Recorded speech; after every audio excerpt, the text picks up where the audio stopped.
napakabait, Pilipino na. Basta matino ang nagpapatupad. Iyan po ang nagustuhan ko sa Duterte administration. Kahit ako po ay isang obispo, pare, alam niyo naman si Pangulo, pag binanggit ang pare, dumudura. Hindi naman ako kasali doon.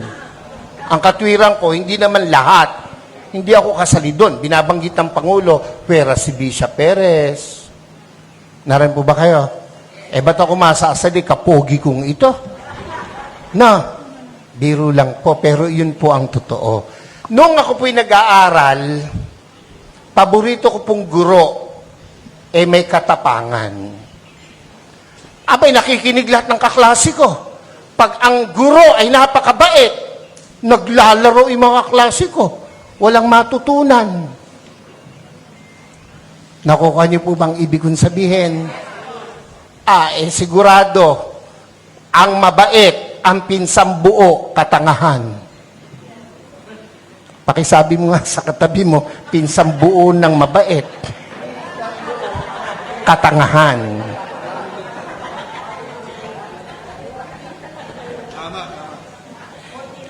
Ako po ay isang professor din by profession. Isa po ako sa kinatatakutan ng mga estudyante. Pag ako po'y naglalakad sa koridor, nauubos ang estudyante. Pag pumasok ako sa pintuan, tahimik, para mga pinitpit na luya ang mga bata. Pero isa lang ang aking sinisigurado, may matututunan ang mga bata sa akin. Kaya po, ako ay kinatatakutan, pero pinakamamahal ng mga estudyante. Naran po kayo. Naran po kayo.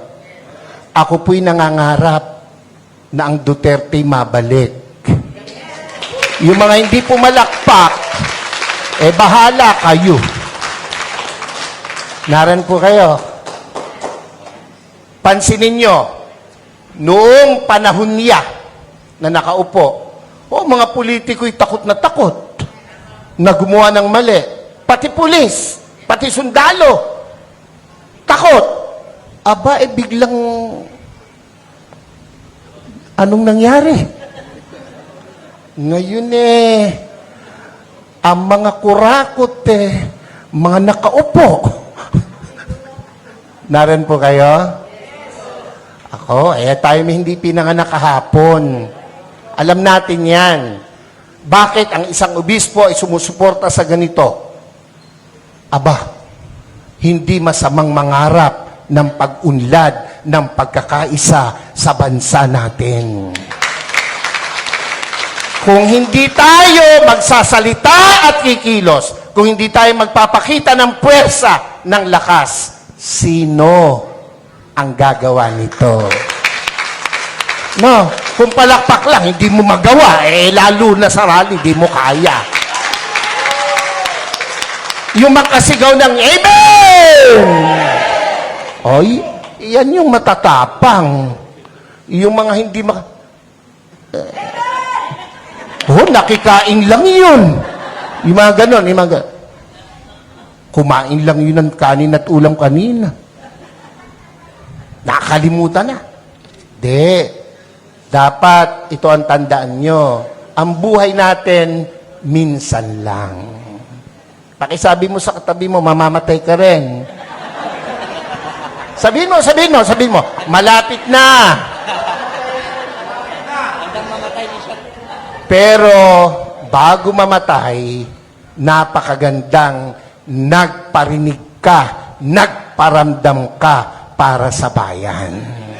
Yun ang pinakamahalaga sa lahat. Amen po? Amen. Ako po hindi takot, makulong, mabugbog, basta't iparamdam mo yung gusto mong iparamdam. Babae, gusto mo, maganda, mayaman, sexy, gustong-gusto mo. Sa tuwing nakikita mo, nagpupunta ka ng kubeta.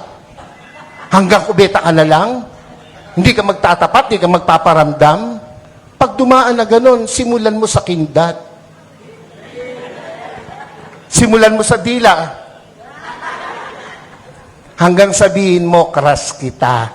Hindi ka man tanggapin, at least nagparamdam ka. Mga Bulakenyos, mga kasama kong taga-Caloocan, Zambales, Pampanga, hindi masama na suportahan natin itong rallying to. Yung iba na pe-pressure ng kung sino, natural lang yon. Ang nami-pressure sa kanila, siguro nasa taas. Dahil kung nasa baba, hindi nila papansinin. Pero, tayong malaya, huwag tayong pa-pressure kahit kanino. Minsan lang ang buhay natin. No, sabi mo sa katabi, mamamatay ka rin. Sabi mo, mamaya lang. Wag.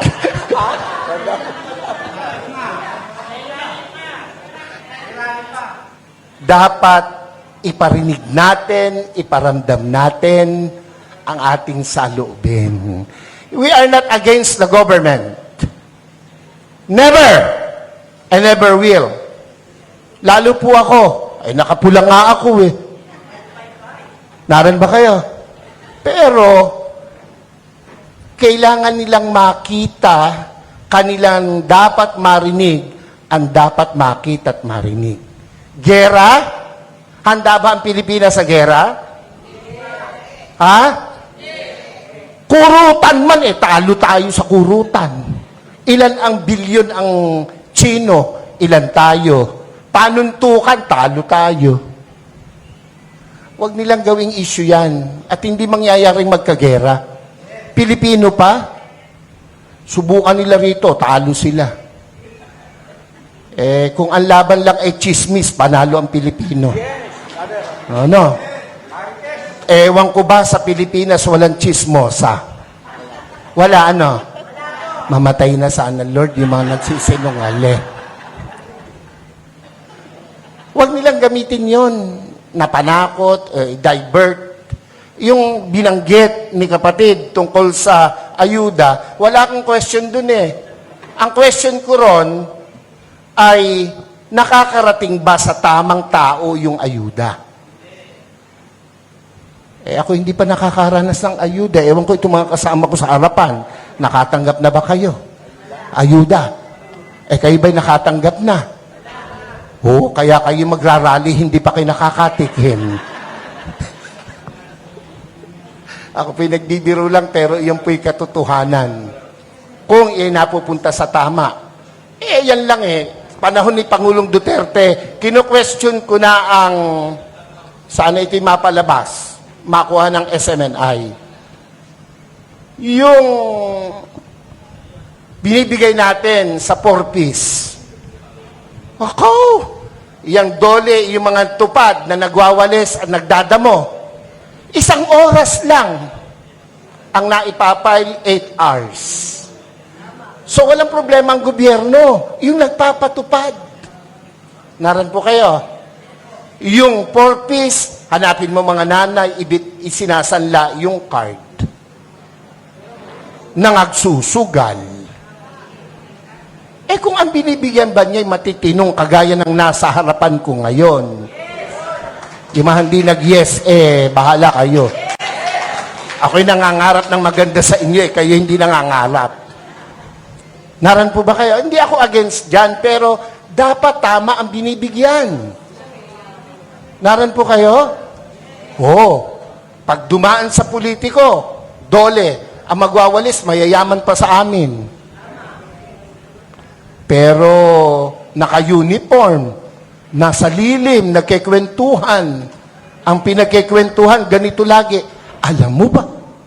Yun mga introduction ng mga chismoso. Alam mo ba?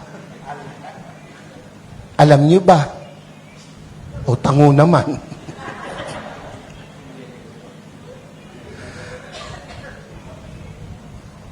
Ang akin po na tinatayuan dito sa Mayusog, ito yung panahon, lalo na mga taga Luzon, first rally na gaganapin dito sa Luzon, ito po sa 28. Hindi tayo papayag na hindi natin iparinig, iparamdam, ipakita ang dapat nating ipakita sa bayang Pilipinas na ating minamahal.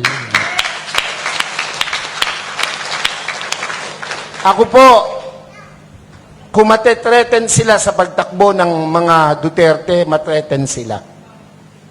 Bakit? Matitino yung Duterte. Yung mga hindi tumatango, makita mo, yung mga palabas lang yun ng mga kalaban natin. Yung mga tumatango, yan ay mga Duterte yan. Yung mga nag-yes na gano'n, nabusog yung kanina.